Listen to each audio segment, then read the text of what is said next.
గుండె చప్పుడు ప్రజల మనసుల ప్రతిరూపం అన్యాయం ఎక్కడ జరిగినా ప్రశ్నించే ప్రజాస్వరం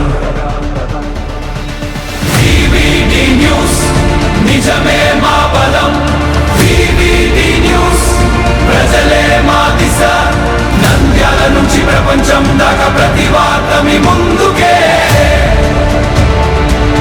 నిజాల వెలుగు ప్రజల గొంతుగా VVD న్యూస్. హైదరాబాద్ లో గుప్త నిధుల పేరుతో కోటి రూపాయల వరకు మోసం చేసిన 4 సభ్యుల ముఠాలను పోలీసులు అరెస్ట్ చేశారు.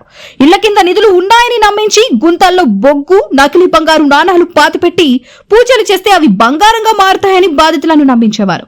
ఇలా 11 మంది నుంచి దాదాపు కోటి రూపాయలు వసూలు చేసినట్లు పోలీసులు గుర్తించారు. ప్రధాన నిందితుడు మహమ్మద్ మునవ్వర్ తో పాటు మరో 3 అరెస్ట్ చేసి 2 కార్లు, ఆటో, 2 బైక్లు, 25 నకిలీ గోల్డ్ కాయిన్స్, పూజా సామాగ్రిని స్వాధీనం చేసుకున్నారు.